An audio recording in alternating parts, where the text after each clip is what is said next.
Radhe Radhe. Hello বন্ধুরা, আমি হলাম সীমা মণ্ডল। আজ আমি পার্সেল নিতে যাব। কথাটা শুনেই মনে হয় যেন এটা সামান্য একটা কাজ, তাই না?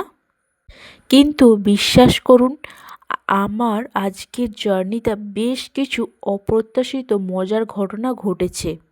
অনলাইন শপিং তো করি রোজ, কিন্তু পিক আপ পয়েন্টে গিয়ে যখন দেখি ডেলিভারি ম্যান এখনও পৌঁছায় না, তখন আর কি করার, ওয়েট করতে হয়।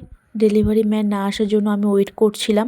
আজকের ভ্লগে আপনাদেরকে জানাবো আমি কি অর্ডার করেছি এবং আমার পার্সেল আনবক্সিং করব। পোস্টে শেষ পর্যন্ত দেখুন, কারণ শেষে আছে একটি গুরুত্বপূর্ণ টিপস।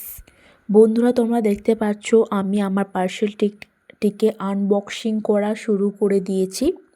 বন্ধুরা, আমি যেটা অর্ডার করেছি সেটা হলো ন্যাচারালভাবে হেয়ার প্যাক এবং ফেস প্যাক, যেটা ক্ষতিকারক কোনো কেমিক্যাল ব্যবহার করা হয়নি, বা সবটাই হবে ঘরোয়া এবং সহজলভ্য উপাদান দিয়ে।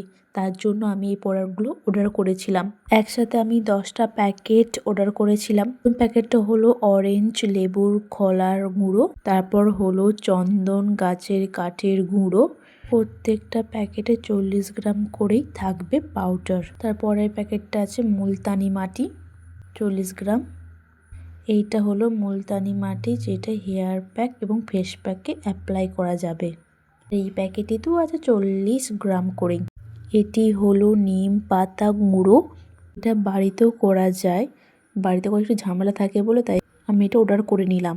এরপর আছে গোলাপ ফুলের পাপড়ি গুঁড়ো, তারপর আছে শিকাকাই পাউডার, নেক্সট হলো আমলকি গুঁড়ো, সেটা তোমরা বাড়িতেও পারো।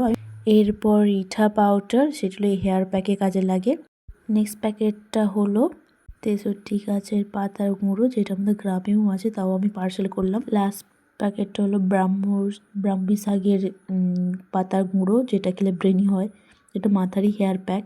বন্ধুরা, আমি তোমাদের সাথে শেয়ার করলাম যে এটা যে ন্যাচারালভাবে হেয়ার প্যাক এবং ফেস প্যাক কীভাবে আমরা করতে পারি। এই রেসিপিগুলো নিয়মিত ব্যবহার করে আপনার ত্বক হবে ঝলমলে এবং চুল হবে ঘন মজবুত। পুরো ভিডিও মনোযোগ সহকারে দেখুন। বন্ধুরা, আজকের ব্লগটি কেমন লাগলো অবশ্যই আমাকে কমেন্টে করে জানান। অসংখ্য ভালোবাসা আপনাদের।